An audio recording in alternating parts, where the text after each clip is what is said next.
Viewers আসসালামু আলাইকুম। ভিডিওটাকে স্কিপ করবেন না, পুরো ভিডিওটা দেখার অনুরোধ রইল। আজকে আপনাদেরকে আমি সুন্দর একটি চমৎকার জায়গা দেখাবো, যা আগেরবারও ভিডিওতে আমি করেছিলাম। এই নিয়ে আমি দ্বিতীয়বার ভিডিও করতেছি এই চরের। আগে একবার করেছিলাম, ব্যাপক সাড়া পেয়েছি। যারা আমার ভিডিওটা দেখেছে খুব ভালো লেগেছে, প্রশংসা করেছে, তাদের লাইক কমেন্টের উপর ভিত্তি করে আমি দ্বিতীয়বার এই ভিডিওটাকে আবার বানাচ্ছি। অবশ্যই ভিডিওটা পুরো দেখবেন এবং লাইক কমেন্ট করে জানিয়ে যাবেন ভিডিওটা কেমন হইলো। Let's start.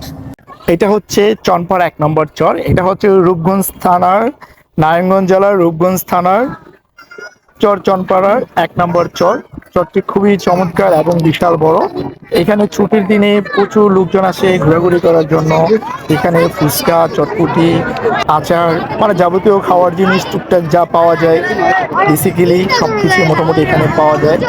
এখানে খেলাধুলা, আনন্দ, বিনোদন, ম্যাক্সিমাম লোক বসে বাতাস খাওয়ার জন্য আসে।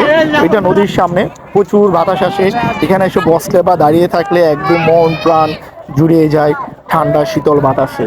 দেশের পরিস্থিতি যতই গরম হোক, এখানে আসলে প্রচুর ভালো লাগে। সূর্যের দৃশ্যটাকে খুবই চমৎকার লাগতেছে, যা বলার বাহিরে। এই চরের মধ্যে প্রচুর শাকসবজি পাওয়া যায়, তবে এখন যেটা আমি ক্যামেরাতে দেখাচ্ছি এটা হচ্ছে পাট শাক। মানে ছোট থাকলে শাক, বড় পাট গাছ বলে বা সোনালী আঁশ বলে দেশের ভাষায়। ভিউয়ার্স, আমরা এখন একটি নৌকা ভাড়া করব, তো দেখি আশেপাশে কোনো নৌকা আছে কিনা। আগে আমরা একটু নৌকা খুঁজে নেই। আমরা একটি নৌকা ভাড়া করে তারপরে নদীতে হালকা, বেশি একটা সময় নেই, ঘুরবো। ওই যে একটি নৌকা দেখা যাচ্ছে, আমরা এটাতে উঠে এখন নদীটাকে ঘোরার চেষ্টা করব। ভিউয়ার্স, আমরা এখন আছি শীতলক্ষ্যা নদীর মাঝে। তো আমরা আসছি আজকে নারায়ণগঞ্জ রূপগঞ্জ চনপাড়ার 1 নং চর। চরটা অনেক বিশাল বড়। তো আমরা নৌকা থেকে আসলে এই চরটাকে পুরোনো দেখানো সম্ভব হচ্ছে না, তারপরও দেখানোর চেষ্টা করতেছি। তো আমরা এখানে এসে একটি নৌকা ভাড়া করলাম, বেশি না, মাত্র 30 মিনিটের জন্য। তো অলরেডি সন্ধ্যা হয়ে গেছে, এখন আসলে বেশিক্ষণ ভাড়া করা যাবে না। অলরেডি 5টা 46। তো আমরা আধা ঘন্টা ঘুরবো, বেশি না। তো এই পাশ থেকে ঘুরলে এটা হচ্ছে তারাবো, আর এটা হচ্ছে ড্যামরা ব্রিজ। আর আমার ঠিক পিছনে ওয়েবসাইটটা হচ্ছে ড্যামরা ড্যামরা বাজার। আর এই হচ্ছে দুই নদীর মাঝে একটি চর। চরটি অনেক সুন্দর এবং চমৎকার। এলাকার লোকজনের ছুটির দিনে মানুষের আড্ডা দেওয়ার বা ঘোরার মতো, খেলাধুলা করার মতো সে একটু বিশাল প্লেস।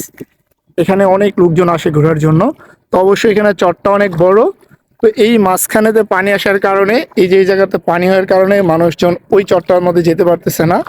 তো চরটা অনেক বড়, মাঝখানে একটা লাইন আছে, এখান থেকে পানি হয়ে যায়, এই জন্য আসলে মানুষজন আর যাইতে পারে না। সূর্যটা খুব সুন্দর লাগতেছে। আর আমার এই পাশে হচ্ছে ড্যামরা ব্রিজ, আর এই হচ্ছে চনপাড়া চর। খুবই নামে এবং বিখ্যাত, মানুষ মানে অত্র এরিয়ার লোকজন এক নামে চিনে এই চরটিকে। তো আমরা আজকে নৌকাতে ঘুরবো। তো নদীতে অনেক কচুরিপানা, পানিতে তেমন একটা স্রোত নেই। এখানে বড় বড় অনেক ট্রলার আসে, বালুর ট্রলার। তো পানিতে স্রোত না থাকার কারণে আসলে নৌকার ভ্রমণটা আসলে এত মজার হয় না। প্রচুর কচুরিপানা, মানে পুরো নদীতে শুধু কচুরিপানা আর কচুরিপানা। এত কচুরিপানা কোথায় থেকে আসছে যায় না। নদীতে কোনো স্রোত নেই, যদি স্রোত হয় তাহলে আসলে কচুরিপানাগুলা থাকবে না, এগুলো স্রোতের সাথে ভেসে চলে যাবে। আমার পিছনে হচ্ছে চরটা, চনপাড়ার যে চরটা, এটা হচ্ছে আমার পিছনে। আর আমরা এখন যাব হচ্ছে ব্রিজটা দেখতে। প্রায় আমরা ব্রিজটা কাছাকাছি এখন, বেশি একটা দূরে না। আমার সাথে আরেকজন সঙ্গী আছে, ইয়াসিন, হাই বলো। আমাদের এই সাইডটা হচ্ছে ড্যামরা, খুবই সুন্দর। এটা হচ্ছে গুদারাঘাট, কোন নাম মামা? ওই পেছনে একটা গুদারাঘাট আছে, গুদারাঘাটটা এক নামে পরিচিত। অত্র এই ড্যামরা তারাবো, অত্র এরিয়ার লোকজন খুব ভালো চিনে। তা আমরা আজকে নৌকা ভ্রমণ করব খুব আনন্দের সাথে। যদি একটু স্রোত থাকতো, পানি পানি মোটামুটি পরিষ্কার, কিন্তু প্রচুর কচুরিপানা। এই কচুরিপানার জন্য আসলে নদীটা সুন্দর লাগতেছে না। যাই হোক, যদি নদী থেকে স্রোত হয় বা ঝড় বৃষ্টি হয়, বৃষ্টি আসলে আসলে এগুলো থাকবে না, একদম ফ্রেশ হয়ে যাবে। তো দেখেন এখানে কি পরিমাণ লোকজন আসছে ঘোরার জন্য। আজকে শুক্রবার, অলরেডি বন্ধের দিন। তো বন্ধের দিন সচরাচর লোকজন এমনি তো বেশি আসে। দেখেন প্রচুর লোকজন আছে। এবং যে উপরের চরটা, চরের যে একদম উপরে, এখানে বাচ্চারা ক্রিকেট খেলে, ফুটবল খেলে। হ্যাঁ, একটা মাঠের মধ্যে অনেক ধরনের খেলা হয়, যার যার সাইড করে খেলে। আমরা এখন ওই চরটার দিকে আগাচ্ছি, যে চরটার মধ্যে যাওয়া যাচ্ছে না পানির জন্য। ট্রলারটা দেখানোর চেষ্টা করি। ট্রলারটা প্রায় আমাদের কাছাকাছি চলে আসছে। আগে যখন ক্যামেরাতে ছিল তখন ট্রলারটা অনেক দূরে ছিল, ট্রলারটা অলরেডি আমাদের কাছে। আমরাও প্রায় মোটামুটি ব্রিজটার কাছাকাছি চলে আসছি। এই যে চরের বাকি অংশ, এক অংশ পেছনে, আরেক অংশ এই জায়গায় মাঝখানে খুব সুন্দর একটি দৃশ্য, মানে সূর্যটা যে ডুববে দুই চরের মাঝামাঝি পড়ছে সূর্য ডুবার দৃশ্যটা। এ হচ্ছে চরের অর্ধেক আর হচ্ছে চরের অর্ধেক, বেশি অংশটা ওই পাশে, কিন্তু মাঝখানের দৃশ্যটা খুবই সুন্দর, সূর্যটা ডুবে ডুবে ভাব। দূর থেকে চরটাকে খুব সুন্দর লাগতেছে, আপনারা একটু দেখার চেষ্টা করেন। দূর থেকে চরটাকে অনেক সুন্দর লাগতেছে, একদম সেই রকম লাগতেছে যা বলার ভাষা নেই। খালি চোখে আসলে সৌন্দর্যটা বোঝা যায় না, দেখা যায় ক্যামেরাতে আমরা যেটা ধরি অনেক দূরে থাকে তো বোঝা যায় না, তো যেটা নিজের চোখে দেখা যায় এটা খুবই সুন্দর দেখা যায়। আমরা মোটামুটি ব্রিজটার কাছাকাছি চলে আসছি। তো এই পাশে যে ওই চরটা, তো এখানে একজন আঙ্কেল আছেন, উনি সম্ভবত মাছ বা বোতল বা কিছু একটা টোকাচ্ছেন। যাই হোক, ওনার যেটা দরকার উনি এটা খুঁজতেছেন। এই যে একটা ভালুর ট্রলার আসতেছে, তো শীতলক্ষ্যা নদীতে সচরাচর বালুর ট্রলারে চলে। আর আমার এই পাশে যে নদী আছে এটাকে বালু নদী বলে, বেশিরভাগ বালুর ট্রলার ওই নদীতেই চলে। দেখেন প্রচুর বালুর ট্রলার এখানে দাঁড়িয়ে আছে, প্রায় খালি ট্রলারগুলো। আর আমার পিছনে ড্যামরা তারাবু ব্রিজটা, তা আমরা আসলে ব্রিজটাকে দেখার জন্য সামনে দিকে যাচ্ছি। হ্যাঁ, কচুরি পানার জন্য আসলে নৌকাটা সামনে এগোতে কষ্ট হচ্ছে। থ্রি থ্রি, তুমি 1 থেকে 10 কিন্তু বানান করতে পারবে না। পারবা। হ্যাঁ, পারে পারে। আমার ছেলেটা প্রাইভেট পড়া আইলে আমি নিজে মনে করেন যে ট্রেনিং নিই, পারে না। কোন ক্লাসে পড়ে? আমার ছেলেটা শিখছে সিক্সে? কোন স্কুলে?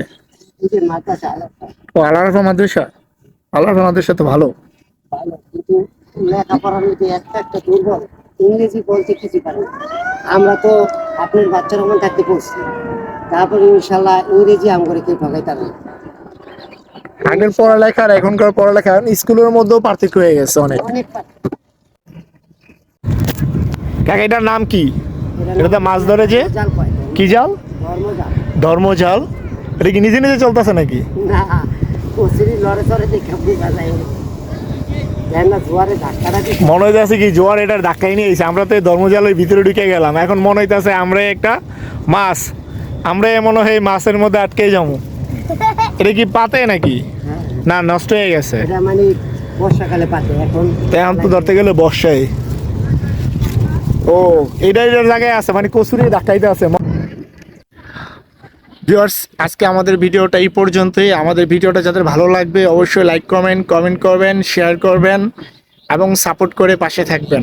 আল্লাহ হাফেজ, বাই বাই। দেখা হবে নেক্সট আবার কোনো একটা ভিডিওতে। সেই পর্যন্ত সবাই ভালো থাকেন।